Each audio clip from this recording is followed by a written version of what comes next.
Well, hello everyone, Dog Walker Dave here. Today in the channel, I'll be giving you my review of the Nike Zegama 2.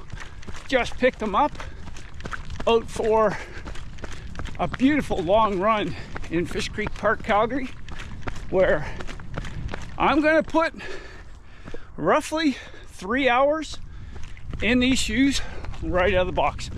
I'll tell you what, first impression, the laces a little bit too short, even though I don't have wide feet, a little bit short. And number two, this is my first time running in Zoom X foam, and it is very nice and bouncy. Okay, let's get back to the run. There's nothing wrong with stopping during your long run or any run. Some swallows making nests on the eroded river, or riverbank. So much for having clean shoes. I don't ever expect to have clean trail shoes. All right, time for some quick specs here. And if you go on the Nike website, it's useless to try to find anything except for just all their marketing jargon.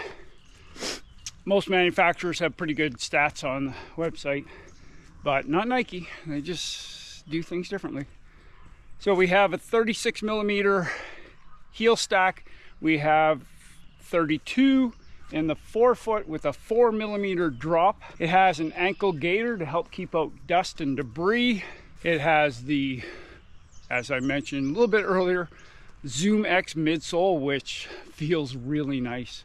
And even though the stack height is quite a bit higher than what I'm accustomed to for the trail, there's a cradle that goes around the perimeter of the midsole.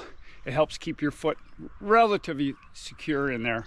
One downside right away, beside the short laces, which is not that big of a deal, but it's kind of silly, is there's no toe bumper at all. Trail running shoes, I think, should all have some form of built up around the toe, because you're going through trails, of course, that's what they're made for, and you're going to be kicking roots and rocks and everything like that. And I'm not a big fan of a shoe for the trail not having a toe bumper. What we also have, though, I've had two pair of Nike trail running shoes, the Wild Horse 5 and the Pegasus Gore-Tex Trail, which were nice shoes, but they were lacking one thing. And Nike, this is the second shoe they've had. We finally have a good outsole. We have VIBRAM, folks. And I've had VIBRAM in a couple of my other trail shoes. It's really hard to beat VIBRAM for an outsole. Nice and sticky. You don't feel like you're going to slip out going on anything. I'm in slippery mud right now, going on rocks, roots. The traction on VIBRAM, it's unparalleled. Okay, back to my run. So we also have the weight in a men's size 10.5 US size. I'm looking at 336 grams or 11.9 ounces. So if you're looking for a shoe that you want to use on a vertical kilometer or a short, fast race, this is not the shoe for that. They are quite substantial. And maybe in the next iteration they could cut back on the weight, because the tongue and the heel counter are very well padded, to the point of you don't need that much padding in the tongue and the heel counter to get a good secure fit. It feels really comfortable. Yes, it does. So maybe if you're out for a 24-hour race or something like that, you might really like it, but it contributes to a little bit of the weight and it makes it a little bit warmer as well. The width is true Nike width. If you have wide feet, these probably won't work for you, because Nike tend to fit a little bit narrower. Let's get back to the run. We've had a lot of rain in Calgary the last week, which is really good, because forest fires in northern Alberta and British Columbia have started already. So the rain is needed, and it makes for great trail conditions if you want to test the grip on a pair of trail running shoes.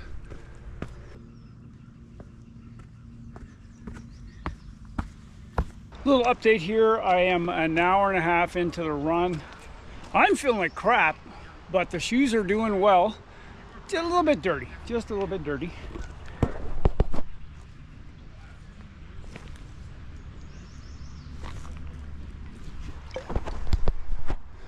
So obviously that's a good test to see how they handle the mud. And like I said before, the good old VIBRAM outsole. Oh, beautiful. Nike, you should be putting this outsole in every single one of your trail running shoes, because your outsoles, there's no other word to say, but they suck. They suck. So VIBRAM, I don't really care if you spend an extra 10 bucks, $20, whatever it is to buy these. It's worth it in my opinion. Speaking of price, in Canada, they are $230. Yeah, that's a lot of money. I know it's a lot of money. But the way I look at it, yeah, $230 Canadian is expensive for a pair of running shoes. It's cheaper than therapy. It's cheaper than golf. And it's cheaper than drinking. So hey, $230, money well spent in my opinion. Time for another update.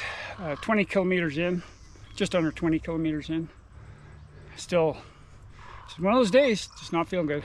The reason for me testing out these on hopefully about 30 kilometers is that I have a 50K run down here in the same area. I did this last year, and probably one of the, no, not probably, it was the worst race in my life, and it's not like I was expecting miracles or anything like that, but I just felt like crap the whole way. So I'm testing these Zegamas out on a longer adventure, because I have other trail running shoes. I was just wondering if I'm going to be running with these in the race. The verdict right now is no, I will not race in these. It's nice to have that extra cushioning and whatnot on gravel roads, even a little bit of tarmac that I have to run on, or some pretty tame trails. But once you start getting into the more aggressive trails, I just find it's just too high off the ground. And even though I have that cradle that goes around the perimeter of the midsole, I just find that my feet move around too much, and I don't like that. I'll go back to another pair of running shoes for the race itself. But they are very nice, and they'd be good for long training runs where you want to save your legs, especially with that Sumex midsole. So far so good. Hopefully the last 10K go a little bit better than the first 20.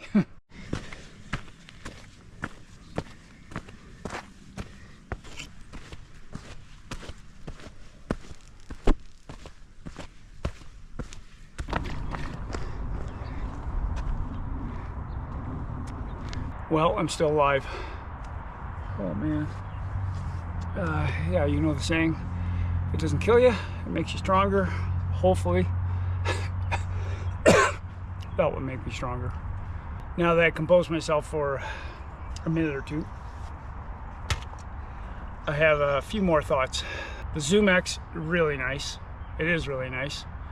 VIBRAM outsole is wonderful, but there's no surprise there. What I find about them is not only are they not really wide, which is not a problem for me, but the depth of the forefoot, midfoot, there's not a lot of room in there. And luckily I don't have really a lot of volume to my foot, if that makes any sense. If you have anything of a wide foot or deep or a high instep, high arch, I would try these on in the store if you can, because they might not work. That's the key to any running shoe, is that first of all they have to fit, and then everything else is icing on the cake.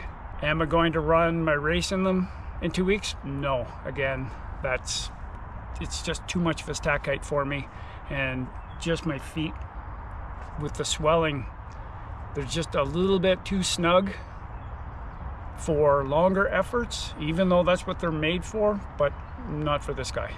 So those are my thoughts on not your typical running shoe review.